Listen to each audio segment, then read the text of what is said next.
What a way to start. Day 9. My wife is gone for 4 days. So I have freedom of the house and I'm going to be incredibly lonely. Same t-shirt as yesterday. I slept in it. Waking up now. So, today is a day for getting ahead, not getting ahead. Today is a day of catching up on the things I haven't done that I said I would do. So right now I'm just exporting another TikTok reel because the last one last night actually did pretty well. I got like 1,000 views on TikTok. I mean, again, I don't know how TikTok works. Getting 1,000 views from only 50 followers or something like that on Instagram doesn't feel like that would happen, but on TikTok that happens, so that's good.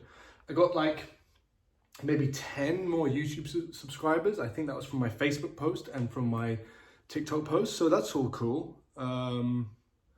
Yeah, but I have to keep going because I feel like the last couple of days I've slacked off a little bit, if I'm honest. What can you do? I've slacked off. I need to be honest with myself.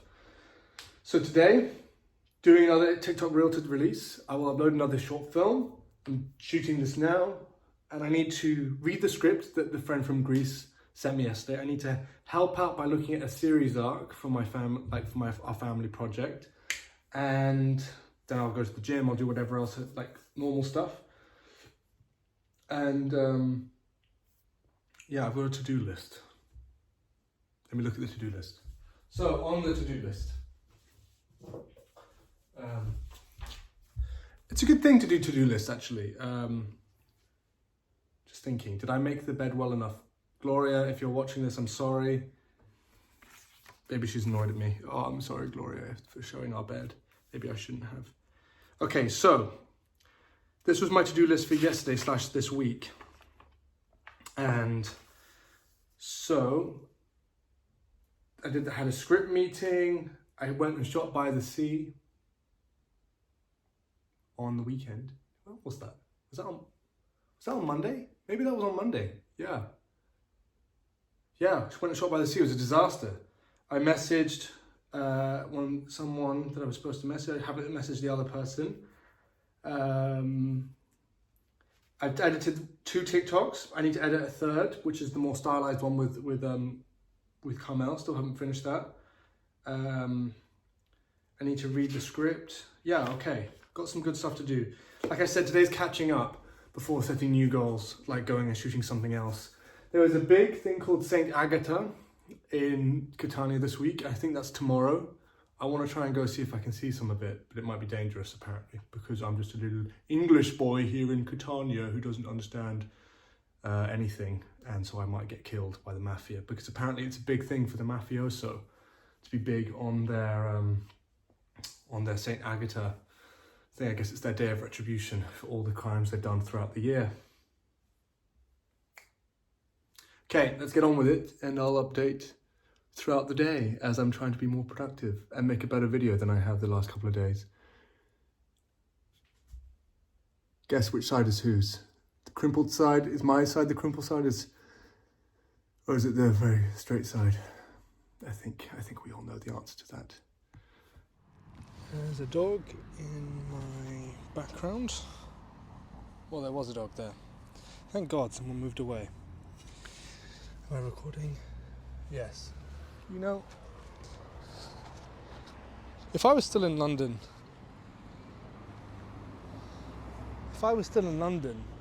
this sort of thing wouldn't be so weird. How far up shall I go? I don't know, maybe a bit here. It's I like the Eurospin sign, it's kind of cool. Hope that you can hear me. Yeah, I like the Eurospin's kind of cool. Kind of like, imagine 1980s sort of film. Just think of like Strange Things sort of aesthetic when they're at that mall. Just liked it, Eurospin. Did I just sit in this dog's poop? I think it was over there. Anyway, it's been that sort of a day, really. And then it also hasn't. So I went to the gym, and just when I was going to the gym, I thought, I really need to message this person that I've been meaning to message for ages. and they're an actress. And I was told by a filmmaker, there's a lady shouting to her phone. I was told by an actress that I was told by a filmmaker that I should contact this actress.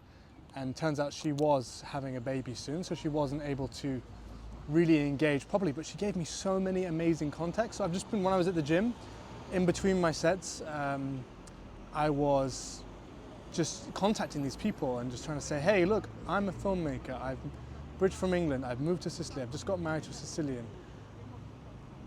I see getting involved in the film industry not only as, you know, an evolution of my film career, but also a way to get closer to the culture that I've married into, to embrace being here, to not have to look elsewhere. And yeah, had some nice responses, and still need to contact more people.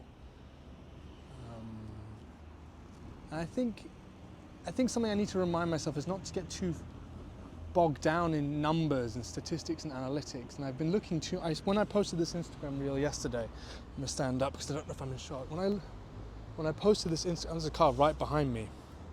Interesting. That's cool. I wonder if they're gonna shoot me. When I posted this Instagram reel yesterday, not Instagram reel, TikTok reel, it got like 1,300 views, which is like most I got viewed on TikTok so far. But then I posted another one today and it only got 200 something. And then I posted a whole bunch of YouTube shorts and no one really watched them. And then I have to remind myself, who cares? Honestly, who cares? Those things are not going to make or break me as a filmmaker. The things that are going to make or break me as a filmmaker is the films I take more seriously, is the films that I write properly and the films that I produce properly. And from the real experimentation, these things that I'm cutting together of myself talking are not going to be the make or break thing for me. But of course, I am wrapped up in needing to make a living. So that's why these thoughts come in. But yeah. What's interesting is I was thinking about my time in Macedonia today. I cut together a little video of a dog that I filmed in Macedonia, and I remember that time. That time was a period of so much incredible experimentation as a filmmaker. You know, I'd gone to film school in 2018, 2019 after doing lots of theatre at university in Nottingham. And I was told, I think I've mentioned this, but I was told to make films in a very specific way. But then when I was in Macedonia, I went straight out experimenting with all different things, just shooting a whole bunch of things. Then when I was back in England, I didn't really do that so much. I lost the confidence for that. I didn't have the time, was under too much pressure, was not inspired. But I was so incredibly inspired by the city of Skopje. And it's so rare. I never ever thought the city of Skopje in North Macedonia, or Macedonia, depending on how you look at it. I always called it Macedonia because, you know, sono Macedonet, ja sum Macedonet. I just mixed Italian and Macedonian. But you know, it was just such an incredibly creatively inspiring time. And who would have thought a place like that would inspire me so much? It was something to do with the fact that it was in a valley. You know, the city of Skopje was in a valley with mountains all around it. I'll never forget that first run I did. I arrived in August 2020, and I remember running along the Varda, the river. I remember seeing the sun set over the mountains on my left, and then looking over to my right and seeing another set of mountains, and looking ahead of me and seeing mountains, and thinking, holy crap, I am not in southwest London anymore. I was born and raised in Richmond. I'm not there anymore. I was used to the beauty of places like Richmond Park and the rolling hills of England and the green fields of England, but nothing mountainous, nothing like this, you know. And it inspired me so much. All the socialist buildings from Yugoslavia. Around every corner there was something that inspired me. I remember there was this one street that reminded me of that scene in American Beauty when the two teenagers are walking down the street after school, and thinking, crap, that's like an amazing shot for a feature film. A film I never ended up making, but I made plenty of films when I was there. And I really plan on returning one day to make more, and I hope that when I do go there, I am more of an accomplished filmmaker and I can do more for the country there in terms of the film industry. But focusing back to here, you know, connecting with all these filmmakers and getting all these contacts feels like a godsend, honestly. I can't thank this lady Manu Baines enough. I hope that we meet at some point, but I'm glad we connected on Instagram. And yeah, you know, I really hope that these contacts go somewhere. Even like people like who work in the camera department, a legendary DOP who's got like 7,000 followers and has worked on big things that Come to Sicily, another filmmaker, you know, another one, photographer, videographers. All these people that I so desperately need to connect with, so desperately need to make stuff with. So it felt like a real godsend. I'm very, very grateful for that, and it's given me a lot of energy to go and pursue that. And you know, it's amazing what just getting out the house can do for you as well.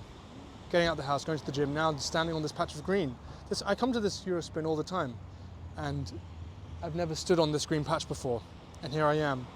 What does it do? It evokes a whole different feeling for me. It's important as a filmmaker to see a story, to see something creatively interesting in everything. In everything. And there's something interesting about this green patch of grass. Why? Because I can see a roundabout in the middle, which has palm trees on it. Behind it is a set of balconies and buildings. Over there is my house. To my left is another set of houses. Behind me is Eurospin. It's interesting. If I was making a film, this is the sort of thing I would show, because I remember when I was in Macedonia watching Macedonian films and being disgusted by the lack of mountainous shots, the lack of just shooting a simple scene at a bus stop and just showing the mountains in the background. It doesn't do anything to change the story being driven along in the scene, but it just makes it visually more interesting, you know? I remember seeing this film called Sestri, Sisterhood. You know, she'd made this film that went onto Netflix, and I remember watching it, and it was a film about how horrible teenage girls can be, which I also think is not a useful topic for a film, because I know from working with a lot of young teenagers in Macedonia and in England, and now in Sicily, the ones I've met, they're not horrible. There's a select few of kids who are horrible, I understand, that can motivate a filmmaker to make a film about these sorts of experiences, but we must believe in releasing the powers and showing the powers that these young teenagers have, not to be destructive, but actually to be helpful to society. Anyway, so this film already I didn't like the subject matter, but then I remember watching it and it was so stylized. All these kind of, I was going to say dolly shots, no, Steadicam shots with soft focus, and you know, in all these different parts of Skopje. And I remember thinking like, what, you're missing the trick here so much. You're trying to make this film that's going to get into some Berlinale festival or just to appease some European filmmakers. But if you really just look at your city through the eyes of, just with bigger eyes, and just to see bigger eyes, great phrase, but to see the beauty around you, the mountains, and how much they could add to your story, make them a character in your film, and make them an amazing backdrop for a simple scene to show where this place is. This place is not like Vienna. You know, Skopje is not Vienna. Skopje is not, I don't know, Brussels, London, Berlin. You know, it's not one of these Central European cities. It's a Balkan city, which has mountains all around it. Show that off. Make it more interesting. Make it unique. I'm ranting now, but that's what I feel about here. I have to look at this place through the eyes, the unique lens that I have, that I'm not from here. Everything here is from a unique perspective. This patch of grass, usually you can see the volcano behind me. I have to get out into the world and see the beauty of this place. It's not, Catania is not London. Catania is Catania. What are the beautiful things about this place that I should be putting on film? God, I'm getting so riled up. Whew, got to calm down. I'm going to go do some food shopping. I think I'll leave it there today because I've got other stuff I need to do. But yeah, thank you for watching if you're still watching, and yeah, God bless, or you know, science bless if you don't believe in God. Believe what you want to believe.